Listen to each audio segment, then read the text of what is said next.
Hello guys. So in last class we have completed poem Ozymandias. So let's see its question answers. Question number 1.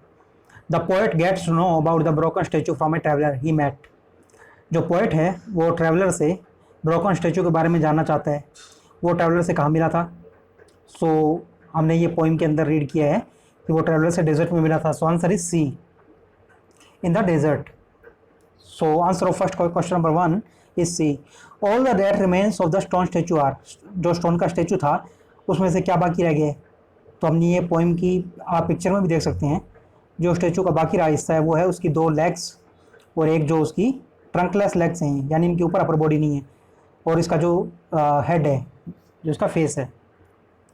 So question number 2 answer is B, 2 huge legs and a broken head. So answer is B. उसके अंदर 2 legs बची हैं और एक broken head है. Question number 3, the frown. Frown होता है angry. Wrinkle lip means झुर्रियाए हुए lips. And expression of contempt. Contempt होता है डिसरिस्पेक्टफुल. Show us that. तो जो उसका एंग्री लुक है फेस पे, जो स्टोन का हेड है उसके फेस पे जो एंग्री लुक है, रिंकल लिप है यानी उसके झुर्रियाए हुए लिप्स हैं, और उसके एक्सप्रेशन है जो डिसरिस्पेक्ट के हैं. तो इससे क्या पता चलता है हमें. So answer is C. Answer is D. King was very proud. जो किंग था वो काफ़ी प्राउड था. प्राउड मतलब उसे काफ़ी गर्व था अपने आप पे. कंटेम्प्टियस था यानी वो डिसरिस्पेक्टफुल था अदर्स से, यानी दूसरों को वो बिल्कुल भी रिस्पेक्ट नहीं करता था. एंड एरोगेंट, और वो काफ़ी घमंडी था. So answer is D. Answer is D. The king was very proud. ये उसके एंग्री लुक से और उसके रिंकल लिप से पता चलता है. कंटेम्प्टियस एंड एरोगेंट, ये उसका जो कंटेम्प्टियल जो उसके फेस पे कंटेम्प्ट के एक्सप्रेशन है उनसे पता चलता है. So king was very proud, contemptuous and of others and arrogant. वो एरोगेंट ही था. Question 4, it's sculptor well those passion read means the sculptor. जो स्कल्प्टर था यानी जो मूर्तिकार था उसने पैशंस को अच्छी तरीके से रीड किया था, यानी पैशंस यानी एक्सप्रेशंस. तो जो किंग के फेस पे, किंग को देख के उसने मूर्ति बनाई थी, किंग को देख के उसने वो स्कल्पचर बनाया था. तो जो किंग के फेस पे उस वक्त उस टाइम पे जो एक्सप्रेशन थे उनको मूर्तिकार ने, उनको स्कल्प्टर ने अच्छे से रीड किया था और उनको मूर्ति पर उकेर दिया था, यानी मूर्ति पर उतार दिया था. सो इसका आंसर होगा part B. The sculptor was able to carve the innermost feeling of the king. Answer is B. Sculptor was able to carve the innermost feeling of the king. जो स्कल्प्टर था वो किंग की जो innermost feeling थी, यानी उसके heart में जो फीलिंग्स थी, उसके फेस पे जो फीलिंग थी, उनको कार्व करने में, यानी उनको पत्थर पर उतारने में पूरी तरीके से एबल रहा था, पूरी तरीके से समर्थ था. Question number B, explain the following phrases sentences. इन सेंटेंसेस को, इन फ्रेजेस को एक्सप्लेन करना है. Trunkless legs. अब ट्रंकलेस लेग्स हमने पोएम के बिल्कुल स्टार्टिंग में पढ़ा है. ये देखिए आप. Who said 2 vast and trunkless leg of stone stand in the desert. So trunkless leg क्या है, जिनके ऊपर अपर बॉडी ना हो. ये लेग्स हैं, आप पिक्चर में देख सकते हैं. इन लेग्स के ऊपर बॉडी नहीं है. जो अपर बॉडी है, इसका हेड तो नीचे पड़ा है पर उसके ऊपर जो बॉडी है यानी हैंड्स और उसका जो पेट है, स्टमक है उसका, वो नहीं है. सो उसके ऊपर अपर बॉडी नहीं है. तो इसको एक्सप्लेन करेंगे हम. Only the legs remain on the pedestal. जो पेडेस्टल है यानी जो बेस है,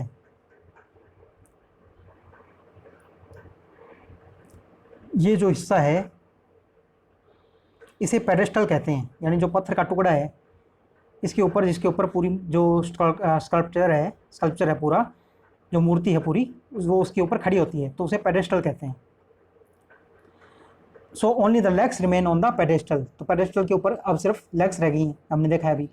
while the trunk and the face, जबकि वो ट्रंक और जो फेस है are lying beside the legs. जो उसका ट्रंक है यानी उसकी जो अपर बॉडी है और उसका जो फेस है वो साइड में पड़ा हुआ है, लेग के पास में. On the vast stretch of Sandy land. जो पूरा बड़ा रेगिस्तान है यानी दूर दूर तक जो रेत फैली हुई है, स्ट्रेच ऑफ सैंडी लैंड, वहाँ पे.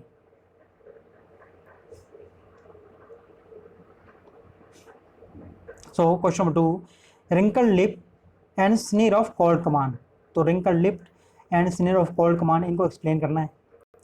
सो the broken head of the statue is described in this way.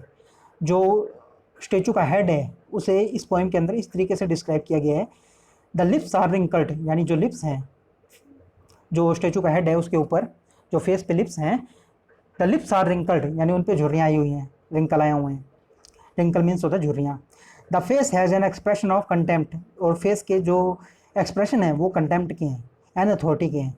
Contempt होता है डिसरिस्पेक्ट के, यानी जो किंग हैं वो डिसरिस्पेक्ट से देख रहे हैं किसी को। एंड अथॉरिटी यानी वो पावर शो कर रहे हैं, यानी वो एक पावरफुल रूलर हैं, वो एक डिक्टेटर हैं। Suggesting that the king was proud and perhaps somewhat unfeeling too. अब ये जो एक्सप्रेशंस हैं ये शो कर रहे हैं, ये सजेस्ट कर रहे हैं कि जो किंग थे वो काफ़ी प्राउड थे, यानी काफ़ी घमंडी थे वो, और उन्हें अपने आप पर काफ़ी गर्व था। एंड परहैप्स, और शायद, समवट अनफीलिंग टू, और शायद उनके अंदर कोई फीलिंग भी नहीं थी, यानी वो विदाउट फीलिंग थे, उनका हार्ट था वो बिल्कुल कोल्ड था, यानी उनमें दया, मर्सी नाम की काफ़ी क्रूअल थे वो। Question number 3, hand that mock them, hint was hand. अब ये पूछ रहे हैं कि जो हैंड दैट मॉक्ड देम, तो ये किन के हाथों की बात हो रही है, तो ये स्कल्प्टर के हाथों की बात हो रही है। What does them mean here, them का आपको बताना है कि देम किसके लिए यूज हुआ है। Mocked means to ridicule, it also means to imitate. तो जो मॉक्ड वर्ड है इसका मीनिंग क्या होता है, इसका होता है रिडिक्यूल होना, मजाक उड़ाना, पर इसका साथ ही साथ मीनिंग होता है इमिटेट करना। इमिटेट मीन्स किसी की आप नकल उतारें, या किसी को कॉपी करें, या किसी को मिमिक करें, जैसे मिमिक्री आर्टिस्ट करते हैं, तो किसी को मिमिक करना भी मॉक करना ही होता है, और किसी को कॉपी करना, जो कॉपी करना किसी को, वो भी मॉक्ड ही होता है। तो यहाँ पे मॉक्ड का मीनिंग है वो है कॉपी करना, क्योंकि जो स्कल्प्टर था, जो मूर्तिकार था, उसने किंग के फेस के एक्सप्रेशन देख के उनको बिल्कुल कॉपी कर दिया था उस स्कल्प्चर के ऊपर, यानी मूर्ति के ऊपर। इसका आंसर देखते हैं हम। The hand is that of the sculptor, जो हैंड है वो स्कल्प्टर की बात हो रही है, यानी स्कल्प्चर के हाथों ने, जो मूर्तिकार है उसके हाथों की बात हो रही है। वो कार्ड आउट द स्टेचू, जिसने स्टेचू को बनाया था। Them stand for expression on the face of the broken statue, और जो देम यूज हुआ है वो किसके लिए हुआ है, वो जो ब्रोकन स्टेचू के ऊपर फेशियल एक्सप्रेशन थे उनके लिए यूज हुआ है। The sculptor was a highly skilled artist, जो स्कल्प्टर था, मूर्तिकार था, वो काफ़ी टैलेंटेड था, वो हाईली स्किल्ड था, यानी उससे अपने काम की काफ़ी नॉलेज थी, वो एक आर्टिस्ट था। Who could read the feeling in man's heart, जो कि किंग था उनके हार्ट की फीलिंग को भी कैप्चर कर पाया था। ऑन देयर फेसेस, जो उनके फेस पे, उनके हार्ट में जो फीलिंग थी वो उनके फेस पे वो पढ़ पाया था। He had there for very skilfully carved the expressions on the face, इसलिए उसने काफ़ी स्किलफुली, यानी काफ़ी अच्छे तरीके से उस मूर्ति पर उनके जो एक्सप्रेशन थे उनको उतार दिया था। Which tell us that the king of human being the king was, which tell us the kind of human being the king was. अब उन फेशियल एक्सप्रेशन को देख के हम आज भी बता सकते हैं कि जो किंग थे, यानी जो ओजिमेंडियास थे, रामसेस II थे, जो वो किस प्रकार की ह्यूमन बीइंग थे। तो हमें पता चलता है कि वो काफ़ी प्राउड थे, वो काफ़ी कंटेम्प्टियस थे, और काफ़ी डिसरिस्पेक्टफुल थे दूसरे लोगों के प्रति, वो काफ़ी क्रूअल थे वो। तो ये सब हमें उनके जो फेशियल एक्सप्रेशन है उनको देख के पता चलता है। सो पार्ट C देखते हैं हम इसका।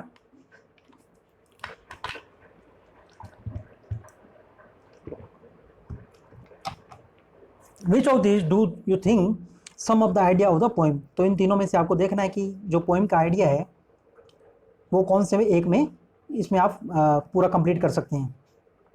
Which of this do you think some of the idea of the poem, in the mightiest will fall, यानी जो पोइम का बेसिक आइडिया है वो क्या है।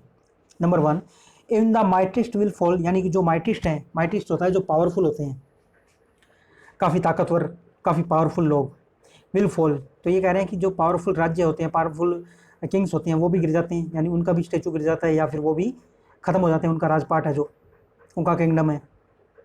2, यू कांट बीट टाइम, और जो सेकंड आइडिया वो है कि आप टाइम को नहीं हरा सकते। यू कांट बीट टाइम, यानी जो टाइम है वो काफ़ी पावरफुल है, और टाइम और नेचर के आगे हमने ये पढ़ा भी है कि टाइम और नेचर के आगे कुछ भी बाकी नहीं रहता, टाइम और नेचर सब कुछ ख़त्म कर देता है। And part 3, the power of art and words is greater than the power of king, जो आर्ट की पावर है, जो वर्ड्स की पावर है, वो राजाओं की पावर से ज़्यादा होती है। तो ये जो थर्ड पार्ट है इसमें हम कह सकते हैं कि इसमें सब कुछ आ गया इस पोइम का, यानी third part is sum of the idea of the poem, तो इस थर्ड पार्ट के अंदर जो पोइम का पूरा आइडिया है वो समअप हो गया है। क्योंकि इस पोइम के अंदर हमने क्या पढ़ा है, इस पोइम के अंदर हमने यही देखा है कि जो एक आर्ट वर्क है, यानी जो मूर्ति है, this is a work of art, इसे एक आर्ट कहेंगे। और इसके बाद कहा है कि power of art and word is greater than the power of king, कि राजा का राजपाट है, जो राजाओं का जो किंगडम है, उससे भी ज़्यादा जो आर्ट और जो वर्ड्स होते हैं। तो आप इसको अच्छी तरह से देख सकते हैं कि जो रामसेस II थे, यानी जो जो मेंडियास थे, उनका आज पूरा किंगडम है और किंग पूरा जो राज था उनका, यहाँ पे आज कुछ भी नहीं है, सब कुछ ख़त्म हो चुका है। उनका जो शहर था, उनका सब कुछ था। अभी इस वक्त जो बाकी है वो क्या है, वो है एक ये जो स्कल्पचर बनाया था आर्टिस्ट ने, उसकी आर्ट है, वो कुछ बाकी है। वो यहाँ पे टूटी फूटी सिचुएशन में हम देख सकते हैं, पर ये अभी भी है, यहाँ पे सर्वाइव कर रही है। और दूसरी ये पोइम है जो लिखी है पी.बी. शैले ने। तो इन दोनों चीज़ों से हम कह सकते हैं कि ये तो पावर ऑफ वर्ड है, ये जो पोइम है ये वर्ड की पावर है, ये भी एक आर्ट है। और जो ये स्कल्पचर है ये भी एक ये पावर ऑफ आर्ट और पावर ऑफ वर्ड को शो करते हैं, ये पोइम और ये जो स्कल्पचर है। तो हम कह सकते हैं कि ये दोनों चीज़, the power of art and word is greater than the power of king, जो किंग की पावर होती है उससे ज़्यादा पावरफुल है। So let's see, the power of art and words is greater than the power of king. जो art की power होती है और जो वर्ड्स की पावर होती है वो किंग की पावर से काफ़ी ज़्यादा होती है। क्योंकि हमने देखा है कि रामसेस II, जो ओzymandias का किंगडम है, वो बिल्कुल ख़त्म हो चुका है। और अभी जो स्टैंड कर रहा है वो क्या स्टैंड कर रहा है, वो एक तो ये स्कल्पचर स्टैंड कर रहा है जो टूटा हुआ है, पर ये अभी भी है वहाँ पे। और दूसरी ये पोइम जो हमने अभी पढ़ी है, जो किसने लिखी है, जो लिखी है पी.बी. शैले ने। Kings die and the sculpture who carve their life like images in stone also dies sculptor. तो ये कहते हैं कि राजा मर गया, king die, and the sculptor, और जो स्कल्प्टर था, जो मूर्तिकार था, जिसने इस मूर्ति के ऊपर लाइफ लाइक इमेजेस उकेरी थी, यानी उतारी थी पूरे एक्सप्रेशन वगैरह, वो भी मर गया। But art remains for ever, पर जो आर्ट है, यानी उसकी जो ये स्कल्पचर था उसका, ये जो मूर्ति है ये अभी भी है। इट कैन डिफीट टाइम, ये टाइम को डिफीट कर सकती है, and it can defeat death, और ये डेथ को भी डिफीट कर सकती है। क्योंकि जो डेथ है, जो ओzymandias हैं उनकी डेथ हो चुकी है, और जो स्कल्प्टर था जिसने ये मूर्ति बनाई थी उसकी भी डेथ हो चुकी है। तो हम कह सकते हैं कि जो आर्ट थी, ये जो स्कल्पचर था, इसने टाइम को और डेथ को भी डिफीट कर दिया है। It can survive for centuries, ये सेंचुरीज तक सर्वाइव कर सकती है, यानी जो आर्ट है। And tell the story of a distant past, और ये एक स्टोरी बता सकती है, यानी ये एक स्टोरी बता रही है काफ़ी पुराने टाइम की। So art is greater and more powerful than the artist. So हम कह सकते हैं कि जो आर्ट है वो ज़्यादा बड़ी है, वो ग्रेटर है, महान है, और काफ़ी पावरफुल है, आर्टिस्ट से ज़्यादा है, आर्टिस्ट से भी, यानी जो स्कल्प्टर था जिसने ये मूर्ति बनाई थी उससे ज़्यादा पावरफुल ये मूर्ति है। Also a work of art whether sculptor और पोइम, और चाहे वो आर्ट, कोई आर्ट वर्क हो, जैसे कोई स्कल्पचर हो या पोइम हो, even though it seems to be an inanimate object, तो ये काफ़ी एक इनएनिमेट ऑब्जेक्ट हैं, is greater and more powerful than the living human being. तो ये जो ऑब्जेक्ट हैं ये ज़्यादा पावरफुल हैं एक ह्यूमन बीइंग से, क्योंकि ह्यूमन बीइंग है वो मॉर्टल हैं, इमॉर्टल नहीं है, उनकी डेथ हो जाती है, पर जो आर्ट है वो सर्वाइव करती है काफ़ी लंबे टाइम तक।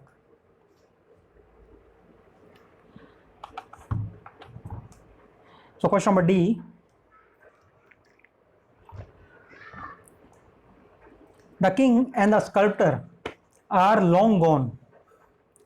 जो राजा हैं और जो स्कल्प्टर हैं, यानी जो राजा हैं और जो मूर्तिकार हैं, जो स्कल्प्टर है, आर लॉन्ग गॉन, यानी काफ़ी लंबा टाइम हो गया उन्हें गए हुए, यानी उनकी डेथ हुए। बट वाट स्टिल सर्वाइव्स, पर जो सर्वाइव कर रहा है, यानी जो बाकी है, वो कौन है? What do you think about it, आप उनके बारे में क्या सोचते हैं? तो बाकी क्या है? बाकी ये जो स्कल्प्टर है, जो स्कल्पचर है, मूर्ति है जो, वो बाकी है। So the king and the sculptor are long gone, but the image of the king and the words inscribed on it, which is the work of art created by the artist, still survive। तो ये कह रहे हैं कि जो king था और जो स्कल्प्टर था वो दोनों जा चुके हैं, यानी उन दोनों की डेथ हो चुकी है, पर जो इमेज थी किंग की और जो वर्ड थे उसके ऊपर छपे हुए, यानी जो किंग के फेस पे, जो स्कल्पचर है उसके फेस पे, यानी मूर्ति के फेस पे जो एक्सप्रेशंस हैं वो सर्वाइव कर रहे हैं, और जो वर्ड हैं, यानी जो उसके पेडेस्टल के ऊपर वर्ड लिखा हुआ था, यानी I am king of kings, I am Ozymandias, वो अभी भी सर्वाइव कर रहे हैं। Which is the work of art, जो कि आर्ट वर्क है, क्रिएटेड बाय द आर्टिस्ट, जो कि आर्टिस्ट के द्वारा बनाए गए थे, स्टिल सर्वाइव, वो भी सर्वाइव करते हैं, यानी अभी भी बचे हुए हैं। The art and the words have outlived time, जो आर्ट है और जो वर्ड्स हैं, आर्ट तो ये मूर्ति है, ये स्कल्पचर है, और जो वर्ड्स हैं वो उसके पेडेस्टल पे जो लिखे हुए हैं, इन्होंने आउटलिव्ड किया है टाइम को। आउटलिव्ड मीन्स उनके बाद भी जिंदा रहना। द आउटलिव्ड होता है काफ़ी उनके यानी किसी के बाद भी जिंदा रहना। तो जो किंग और जो स्कल्प्टर है, यानी जो राजा और जो मूर्तिकार हैं, उनके बाद भी इनकी जो आर्ट है वो जिंदा है, उसके बाद तक जिंदा है, वो सर्वाइव कर रही है। The power of the word and art is mightier than the king, जो वर्ड की पावर होती है और जो आर्ट की पावर होती है, माइटर मीन्स होता है पावरफुल, वो ज़्यादा पावरफुल है राजा से। However strong he might have been, the power of art can defeat the tyranny of time. राजा चाहे कितना भी जो किंग है वो चाहे कितना भी स्ट्रॉन्ग हो, he might have been, the power of art है, जो पावर ऑफ आर्ट है यानी जो आर्ट की जो ताकत है वो टाइम की टायरनी को भी डिफीट कर सकती है। टायरनी होता है जो तानाशाही होती है, जो डिक्टेटरशिप होती है, उसको भी डिफीट कर सकती है। So answer D, question number 2, irony is the use of word to convey the opposite of what is expected. तो आयरनी होती है, यानी हिंदी में कहें तो व्यंग्य, किसी बात को आप दूसरे तरीके से कह दें, opposite of what is expected, जो कि कहा जाना चाहिए उससे, तो उसका मतलब आयरनी होता है। आयरनी होती है जैसे आप कहना कुछ चाहें और उस पर एक व्यंग्य करते हुए एक सरकाज़म यूज़ करें, आयरनी यूज़ करें, और उसका अर्थ कुछ और निकले। जैसे आप किसी कमज़ोर आदमी से कहें कि तुम तो पहलवान दिखते हो, तो ये एक आयरनी है। जैसे आप कहें कि police station is gate roped, जो पुलिस स्टेशन है उसमें डाका पड़ गया, वो लूट लिया गया, तो ये भी एक आयरनी है। And you say that A fire station is burn down, यानी जो एक फायर स्टेशन है, जो आग बुझाने वाला डिपार्टमेंट होता है, वो जल गया, तो ये भी एक आयरनी है। तो जिस चीज़ को व्यंग्य के रूप में लिया जाए, आयरनी है वो। How does the poet bring out the irony of Ozymandias proud words. तो इस पोएम के अंदर पोएट ने किस तरीके से आयरनी को यूज़ किया है एंड में, which image contrast with his words. So हम इसका आंसर देखते हैं। Below the statue is an inscription, तो स्टेचू के नीचे जो पेडेस्टल है उसके ऊपर कुछ इंस्क्रिप्शन लिखा हुआ है, यानी कुछ लिखा हुआ है उसके ऊपर, और वो क्या लिखा हुआ है, लुक ऑन माई वर्क्स, यानी मेरे काम की तरफ देखो, जो मैंने काम किया है उसकी तरफ। ये माइटी एंड डिस्पियर, यानी ये माइटी मीन्स होता है पावरफुल, काफ़ी ताकतवर, big and powerful, and despair means होता है होपलेसनेस, या काफ़ी दुख में, सोरो मिजरी, यानी काफ़ी दुख हो, सोरोनेस या मिजरी। सो किंग है यहाँ पे, जो ओzymandias हैं वो कह रहे हैं कि मेरे काम की तरफ देखो, ये माइटी यानी वो पावरफुल राजा हूँ, और दूसरे जो राजा हैं उनसे कह रहे हैं ओ माइटी एंड डिस्पेयर, यानी तुम मिजरी में फील करो, या तुम काफ़ी दुख फील करो, सोरो फील करो, क्योंकि तुम मेरे जो काम मैंने किया है उसका कभी भी कंपेयर नहीं कर सकते, उसका कभी भी मुकाबला नहीं कर सकते। Depicting that the king was proud, तो ये जो वर्ड हैं ये डिपिक्ट कर रहे हैं, ये प्रूव कर रहे हैं जो किंग थे वो काफ़ी प्राउड थे, उन्हें अपने आप पर काफ़ी घमंड था, वो एरोगेंट थे, एंड कंटेम्पटियस, और वो काफ़ी कंटेम्पटियस थे, यानी डिसरिस्पेक्ट करने वाले थे। यहाँ पे वो ये वर्ड्स कह के वो दूसरे जो राजा हैं उनके आसपास के दूसरे किंगडम के, उनका वो डिसरिस्पेक्ट कर रहे हैं, कंटेम्प्ट कर रहे हैं उनका, ऑफ अदर्स। आयरोनिकली, अब इसमें आयरनी का यूज़ किया है कि पोएट ने, उन्होंने जस्ट इन लाइन्स के बाद में कहा है the phrases nothing besides remain, इसके बाद में जो फ्रेजेज आती हैं वो ये हैं कि नथिंग बिसाइड्स रिमेन, कि कुछ भी बाकी नहीं रहा है, and round the decay contrast with his words, और जो राउंड द डिके यानी बिल्कुल ख़त्म हो चुका है, डीके मीन्स होता है डिकम्पोज हो जाना या ब्रेक डाउन हो जाना, टूट फूट जाना बिल्कुल। कॉन्ट्रास्ट मीन्स होता है कुछ डिफरेंस हो जाना, विद हिज वर्ड्स, तो अपने वर्ड्स के थ्रू ये डिफरेंस किया है उन्होंने, तो ये आयरनी है कि कहाँ तो किंग कह रहे हैं कि लुक ऑन माई वर्क्स, मेरा काम देखो, ये माइटी यानी ये जो पावरफुल राजा हैं उनसे कह रहे हैं, उनकी डिसरिस्पेक्ट करते हुए, एंड डिस्पेयर यानी तुम होपलेसनेस में, तुम दुख में देखो ये मेरा काम, क्योंकि तुम इसको कभी भी मुकाबला नहीं कर पाओगे, इस तरीके से कुछ भी क्रिएट नहीं कर पाओगे। और इस लाइंस के जस्ट बाद में उन्होंने लाइंस यूज़ किए हैं और उनमें वर्ड यूज़ किए हैं nothing besides remain and round the decay, तो ये एक आयरनी है। तो आप वर्ड मीनिंग्स देख सकते हैं। वास्ट का मीनिंग होता है ह्यूज और बिग, काफ़ी बड़ा। वास्ट ट्रंकलेस लेग्स, बड़ी बड़ी, काफ़ी ह्यूज ट्रंकलेस लेग पड़ी थी वहाँ पे। ट्रंकलेस मीन्स है विदाउट अपर बॉडी, जिनके ऊपर बॉडी ना हो। तो ये लेग्स थी, इनके ऊपर बॉडी नहीं थी, ट्रंकलेस लेग्स थी। From is angry look. Mocked means होता है किसी की मिमिक करना या कॉपी करना। वैसे मॉक्ड का मीन्स होता है किसी का मजाक उड़ाना, पर यहाँ पे इसमें पोइम के अंदर इसका यूज़ किया कॉपी करने से या मिमिक करने से, क्योंकि जो स्कल्प्टर था, जो मूर्तिकार था, उसने कॉपी किया था किंग के एक्सप्रेशंस को, उनको मिमिक किया था। पेडेस्टल है जो बेस होता है, जो पत्थर स्टोन का टुकड़ा है जिसके ऊपर पूरी जो मूर्ति है, जो स्कल्पचर है, वो बेस है। Base on which the statue is mounted. Mighty means big and powerful. Despair means sorrow, misery, sadness, hopelessness etcetera. Decay means decompose या ब्रेक डाउन, टूट फूट जाना, ब्रेक डाउन हो जाना किसी चीज़ का। टायरनी मीन्स डिक्टेटरशिप, तानाशाही। Contrast means difference, distinction. Contrast means होता है difference, distinction. Contemptuous means disrespectful. So king थे वो काफ़ी डिसरेस्पेक्टफुल थे दूसरे राजाओं के प्रति।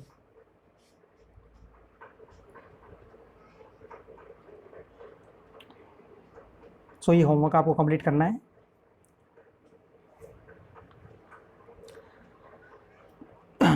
So from here on, we will continue in next video.